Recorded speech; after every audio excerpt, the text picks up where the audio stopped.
Hello ನಮಸ್ಕಾರ, welcome back to ಸುಮಾರ್ಶನ್ ಬ್ಲಾಗ್ಸ್ಗೆ. ಇವತ್ತು ನಾನು ಸಿಂಪಲಾಗಿ ಕ್ವಿಕ್ಕಾಗಿ ಆಗುವಂಥ ಸ್ನ್ಯಾಕ್ಸ್ ರೆಸಿಪಿನ ಹೇಳ್ತಿದ್ದೀನಿ. ಇದನ್ನು 1 ಕಪ್ಪು ಹಸಿ ಕಡಲೆಬೇಳೆ ಹಿಟ್ಟನ್ನು ಮಾಡಿದ್ದೆ ಅಂದರೆ ನಂಬ್ತೀರಾ ಇಲ್ಲ ಅಲ್ವಾ? ಸೊ ಬನ್ನಿ ಯಾವ ರೀತಿ ಮಾಡೋದು ಅಂತ ತೋರಿಸ್ತೀನಿ. 1 ಕಪ್ ಹಸಿ ಕಡಲೆಬೇಳೆ ಹಿಟ್ಟನ್ನು ಜರಡಿ ಹಿಟ್ಟು ತೊಗೊಂಡಿದ್ದೀನಿ ನೋಡಿ. ಈ ರೀತಿಯಾಗಿ 1 ಕಪ್ಪಷ್ಟು ತೊಗೊಂಡಿದ್ದೀನಿ. ಈ ಕ್ವಾಂಟಿಟಿ ಮೇಲೆ ತೊಗೊಳ್ಳಿ, ಡಿಪೆಂಡು. ಇವಾಗ ಇದಕ್ಕೆ ರುಚಿಗೆ ತಕ್ಕಷ್ಟು ಉಪ್ಪು ಹಾಕ್ತಿದ್ದೀನಿ. ನಿಮಗೆ ಹೆಚ್ಚು ಕಮ್ಮಿ ಬೇಕಂದರೆ ನೀವು ಇನ್ನೂ ಹೆಚ್ಚು ಕಮ್ಮಿ ಮಾಡ್ಕೋಬೋದು. ಇವಾಗ ಇದಕ್ಕೆ ರುಚಿಗೆ ತಕ್ಕಷ್ಟು ಉಪ್ಪು ಹಾಕಿ ಚೆನ್ನಾಗಿ ಮಿಕ್ಸ್ ಮಾಡ್ಕೋಬೇಕು. ರುಚಿಗೆ ತಕ್ಕಷ್ಟು ಉಪ್ಪು ಹಾಕಿ ಸ್ವಲ್ಪ ಅರಿಶಿನ ಹಾಕಬೇಕು, ಚುಟಿಗೆ ಅರಿಶಿನ ಹಾಕಿ.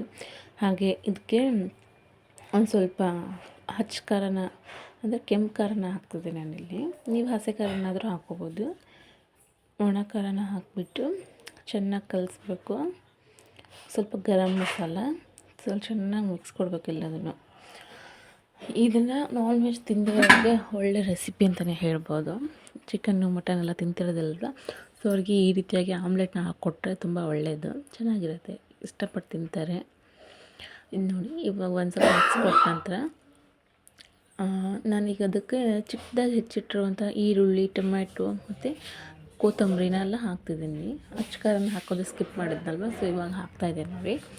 ಕೆಂಪು ಖಾರನ ಹಾಕ್ತಾಯಿದ್ದಾರೆ. ನಿಮ್ಗೆ ಟೇಸ್ಟ್ ಅನಿಸೋ ಹಾಗೆ ನಿಮ್ಗೆ ಎಷ್ಟು ಬೇಕೋ ಅಷ್ಟು ಹಾಕಿ ಕೆಂಪು ಖಾರನ ಹಾಕಿಬಿಟ್ಟು ಮತ್ತೊಂದು ಸಲ ಮಿಕ್ಸ್ ಕೊಟ್ಟು ಚೆನ್ನಾಗಿ ಮಿಕ್ಸ್ ಕೊಡಬೇಕು ಒಂದು ಸಲ ನೋಡಿ. ಇವಾಗ ಅದಕ್ಕೆ ಟೊಮ್ಯಾಟೊ ಮತ್ತು ಈರುಳ್ಳಿ, ಕೊತ್ತಂಬರಿನ ಹಾಕ್ತಾಯಿದ್ದೀನಿ.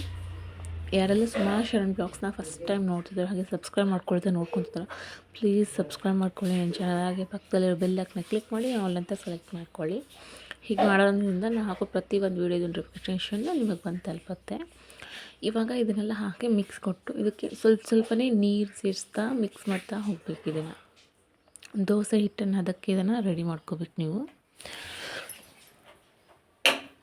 ದೋಸೆ ಹಿಟ್ಟು ಅದಕ್ಕೆ ರೆಡಿ ಮಾಡ್ಕೊಂಡು ಇಟ್ಕೋಬೇಕು. ಹಾಗೆ ವಿಡಿಯೋ ಇಷ್ಟ ಅಂದರೆ ತಪ್ಪದೆ ಒಂದು ಲೈಕ್ ಕೊಡೋದನ್ನು ಮಾತ್ರ ಮಾಡಿಬಿಡಿ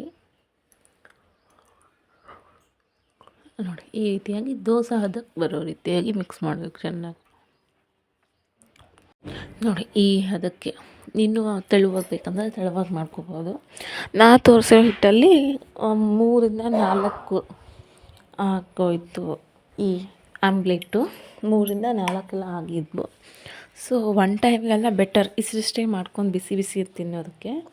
ಇವಾಗ ತವೆ ಕಾಯ್ಲಿಕ್ಕೆ ಇಟ್ಟಿದ್ದೀನಿ. ನಾನು ದೋಸೆ ತವಾನ ಬಳಸ್ತಿದ್ದೀನಿ. ಏನಕ್ಕಂದರೆ ಸುಟ್ಟು ಹೋಗೋದಿಲ್ಲ ಅನ್ನೋ ಕಾರಣಕ್ಕೆ, ಜಾಸ್ತಿ ತಳ ಸೇದೋದಿಲ್ಲ ಅನ್ನೋ ಕಾರಣಕ್ಕೆ ಈ ರೀತಿಯಾಗಿ ಮಾಡ್ತಿದ್ದೀನಿ ನೋಡಿ. ಇವಾಗ ತವೆಗೆ ಸ್ವಲ್ಪ ಚೆನ್ನಾಗಿ ಎಣ್ಣೆನ ಸ್ಪ್ರೆಡ್ ಮಾಡ್ಕೋಬೇಕು. ಚೆನ್ನಾಗಿ ಎಣ್ಣೆ ಸ್ಪ್ರೆಡ್ ಮಾಡಿದ ನಂತರ ಇವಾಗ ಚಿಕ್ಕದಾಗಿ ಆಮ್ಲೆಟನ್ನು ಹಾಕ್ತಾ ಹೋಗಬೇಕು. ನಾನು ಆಮ್ಲೆಟ್ ಅಂತಲೇ ಹೇಳ್ತೇನೆ ಅದಕ್ಕೆ, ನೀವೇನು ಕರಿತೀರೋ ನಿಮ್ಮ ಇಷ್ಟ ನೋಡಿ. ಈ ರೀತಿಯಾಗಿ ಚಿಕ್ಕದು, ತುಂಬ ದೊಡ್ಡದಾದರೂ ಸರಿ ಇರಲ್ಲಲ್ವ, ಸೊ ಹಾಗಾಗಿ ಸ್ವಲ್ಪ ಚಿಕ್ಕದಾಗಿ ಹಾಕಿ 2 ಸೈಡು ಚೆನ್ನಾಗಿ ಬೇಯಿಸಿದ್ರೆ ಆಗೋಯ್ತು ನೋಡಿ. ಈ ರೀತಿ ಲಿಡ್ ಕ್ಲೋಸ್ ಮಾಡಿ ಬೆನೆಸಿ ಸ್ವಲ್ಪ ಚೆನ್ನಾಗಿ ಬೆಂದಿರುತ್ತೆ ಅನ್ನೋ ಕಾರಣಕ್ಕೆ, ಇಲ್ಲಾಂದರೆ ಹಸಿ ಬಿಸಿ ಉಳಿದೋಗುತ್ತೆ. ಗ್ಯಾಸಲ್ಲಿ ಲೋ ಫ್ಲೇಮಲ್ಲೇ ಇರಲಿ ನೋಡಿ. ಈ ರೀತಿಯಾಗಿ ಒಂದು ಸೈಡ್ ಬೆಂದ ನಂತರ ಮತ್ತೊಂದು ಚೂರು ಎಣ್ಣೆ ಹಾಕಿ ಮತ್ತು ಟರ್ನ್ ಮಾಡಿಬಿಟ್ಟು ಹಾಕಿದರೆ ಇನ್ನೊಂದು ಸಲ ಬೆನೆಸ್ಬೇಕು. ತುಂಬ ಸುಲಭವಾಗಿ ಎದ್ದು ಹೋಗುತ್ತೆ ಮೇಲೆ ದೋಸೆ. ಇದು ಆಮ್ಲೆಟ್ ಹಂಚಿಂದ ಬೇಗನೆ ಎದ್ದು ಬರುತ್ತೆ. ಈ ಒಂದು ಇಂಗ್ರೀಡಿಯೆಂಟ್ಸ್ನೆಲ್ಲ ಹಾಕಿ ಮಾಡಿ ನೋಡಿ, ತುಂಬ ಚೆನ್ನಾಗಿರುತ್ತೆ. ವೀಡಿಯೋನ ಎಲ್ಲೂ ಸ್ಕಿಪ್ ಮಾಡಿದೆ ನೋಡಿ. ಈ ರೀತಿಯಾಗಿ ಒಂದು 3ರಿಂದ 4 ಆಗೋಯಿತು. ತುಂಬ ಸಾಫ್ಟಾಗಿತ್ತು, ಪ್ಲಫಿಯಾಗಿ ಸಾಫ್ಟಾಗಿ, ತುಂಬ ಅಂದರೆ ತುಂಬ ಚೆನ್ನಾಗಿ ಬಂದಿದ್ದು. ವೀಡಿಯೋ ಇಷ್ಟ ಆದರೆ ದಯವಿಟ್ಟು ಲೈಕ್ ಕೊಡೋದನ್ನು ಮಾತ್ರ ಮರಿಬೇಡಿ. ಹಾಗೆ ವೀಡಿಯೋನ ಕೊನೆವರೆಗೂ ನೋಡಿ. ಯಾರೆಲ್ಲ ನೋಡಿ ಈ ರೀತಿಯಾಗಿ ಸಾಫ್ಟಾಗಿ ಬಂದವು. ಸಾಫ್ಟಾಗಿ ಒಂದು 2ರಿಂದ ನನ್ನ ಮಕ್ಕಳಾಗಲಿ ತಿನ್ನೋಕ್ಕೆ ಸ್ಟಾರ್ಟ್ ಮಾಡಿಬಿಟ್ಟಿದ್ರು. ಸೊ ಅದಕ್ಕೆ 2 ತೋರಿಸ್ತಿದ್ದೀನಿ. ಎಲ್ಲ ನನ್ನ ಚಾನಲ್ ಹೊಸ್ತಾ ನೋಡಿದ್ರಲ್ಲ, ಪ್ಲೀಸ್ ಲೈಕ್, ಶೇರ್, ಸಬ್ಸ್ಕ್ರೈಬ್ ಮಾಡ್ಕೊಳ್ಳಿ. ಹಾಗೆ ನಿಮ್ಮ ಫ್ರೆಂಡ್ಸ್ ಆ್ಯಂಡ್ ಫ್ಯಾಮಿಲಿ ಜೊತೆ ವೀಡಿಯೋನ ಶೇರ್ ಮಾಡಿ. ವೀಡಿಯೋ ಇಷ್ಟ ಆದರೆ ನಿಮ್ಮ ಅನಿಸಿಕೆನ ಕಮೆಂಟಲ್ಲಿ ತಿಳಿಸಿ. Thanks for watching my videos. Bye all.